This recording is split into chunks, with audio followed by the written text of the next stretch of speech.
Nous allons découvrir ensemble la ville sainte de Touba au Sénégal, en Afrique de l'Ouest. Touba, l'arbre sacré du paradis, fondé par Cheikh Ahmadou Bamba. Mais Touba n'est pas né d'un simple coup de crayon, mais de la volonté des Mourides, guidés par la vision de leur marabout et de ses successeurs. Touba, ville musulmane et pieuse. Touba, où la prière, le travail, l'entraide et l'éducation guident les pas des musulmans mourides.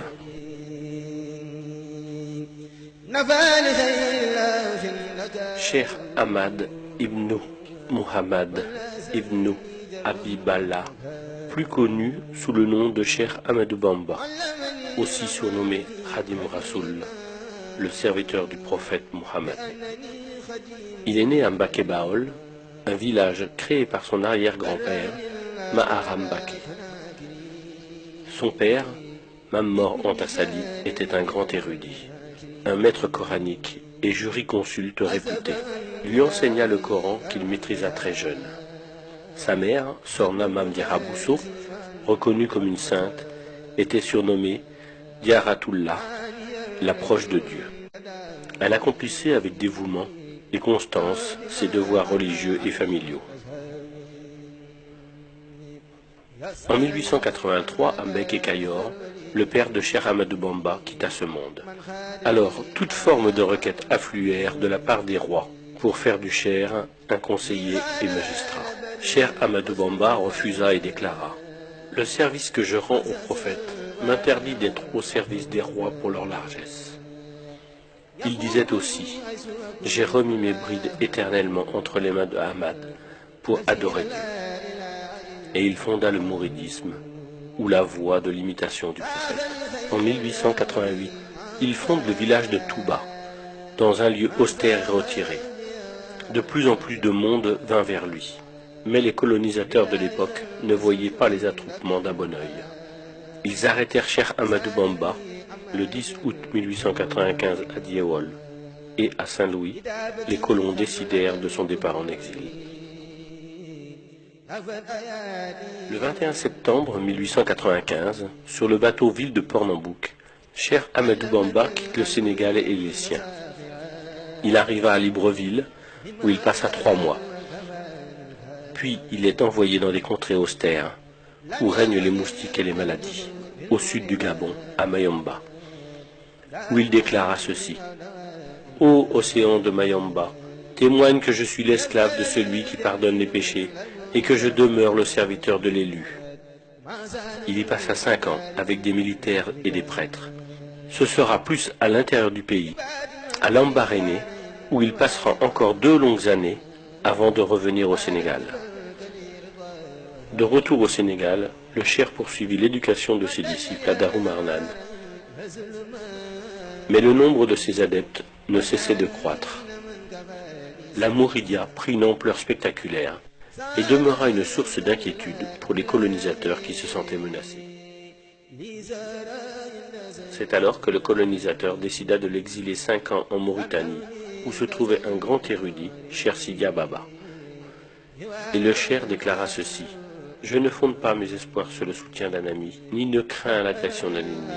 Je suis entièrement confié à Dieu. »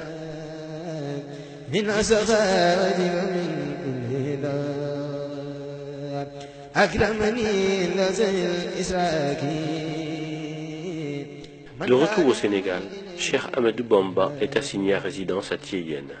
Puis il fut envoyé à Diourbel, où il vécut en résidence surveillée jusqu'à la fin de sa vie.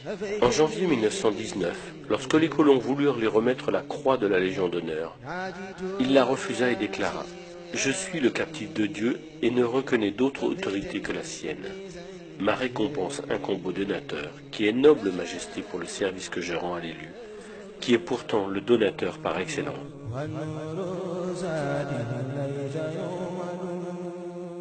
En novembre 1925, Cheikh Ahmadou Bamba demande aux autorités coloniales une autorisation de construire une mosquée à Touba.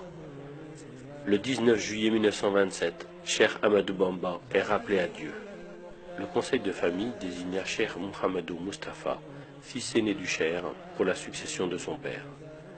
Le nouveau calife fut chargé de la gestion des chantiers de la Mouridia dont le plus important était sans conteste celui de l'édification de la mosquée de Touba.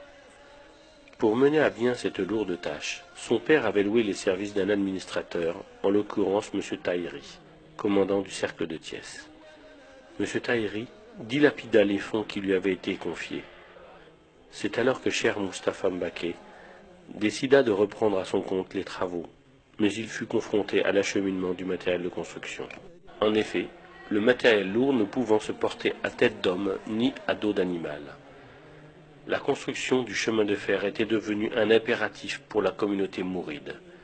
1500 hommes furent mobilisés pour réaliser 50 km de voies ferrées. Et en mars 1931, les trains pouvaient arriver à Touba. Ainsi, les travaux de la grande mosquée se sont déroulés sans arrêt de 1932 à 1939. Mais la Seconde Guerre mondiale éclata et le 1er septembre 1939, Cheikh Moustapha fit arrêter les travaux. La mosquée avait pris de la hauteur, les esquisses des minarets étaient sorties. 3000 hommes marchaient à pied pour acheminer les pierres de la carrière d'Undok.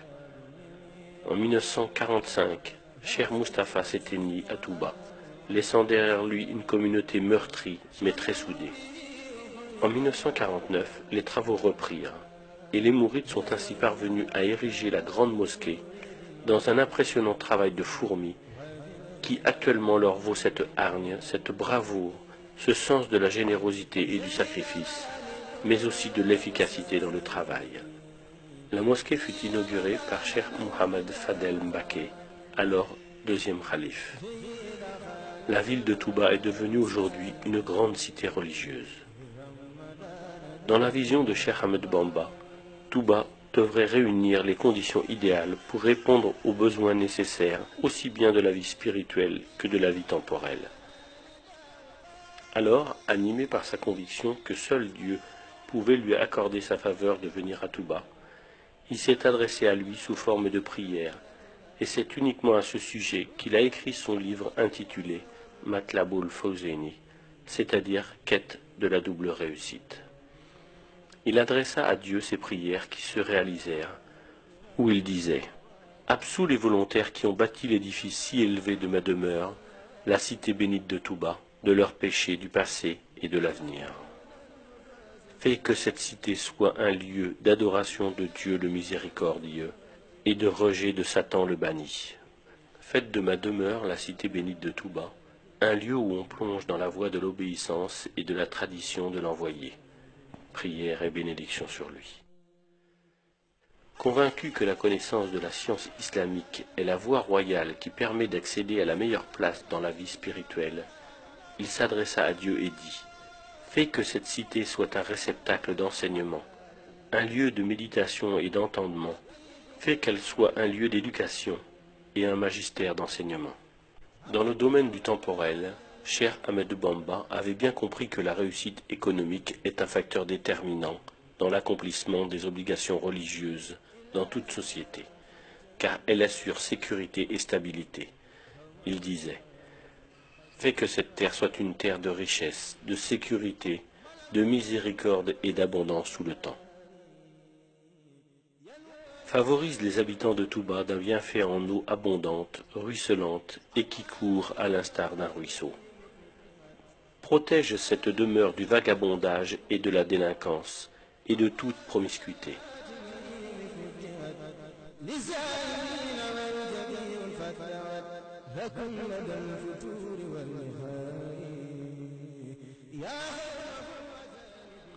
À Touba, l'alcool et toutes sortes de drogues, ainsi que l'indécence, sont interdits. Cheikh Ahmed Bamba disait « Protège quiconque aura consacré un effort dans cette cité, y aura effectué une visite, et pardonne-lui ses péchés. » Ainsi, chaque année, Touba enregistre plus de 3 millions de pèlerins, surtout pour le Grand Magal de Touba, qui commémore le jour du départ en exil au Gabon de Cheikh Ahmed Bamba. Le Grand Magal est une action de grâce. Cheikh Ahmed Bamba disait « Quiconque te rend visite pour solliciter tes biens, comble-le de faveur et de bonté si tu es riche, mais ne thésaurise jamais ta fortune par crainte de pauvreté. C'est Allah le Très-Haut qui t'a offert cette richesse. Si tu la dépenses délibérément pour son amour, il te restituera tout ce que tu auras dépensé. Pour la lecture du Saint-Coran, Cheikh Ahmadou Bamba disait « Quiconque veut parvenir à proximité d'Allah doit lire le Coran sans jamais l'abandonner. Celui qui veut, dis-je, obtenir l'agrément d'Allah doit lire et méditer le Coran. » Masalik. Et pour l'éducation coranique, de nombreuses écoles, aussi bien à Touba que dans le monde entier, ont été bâties et prochainement, une université verra le jour.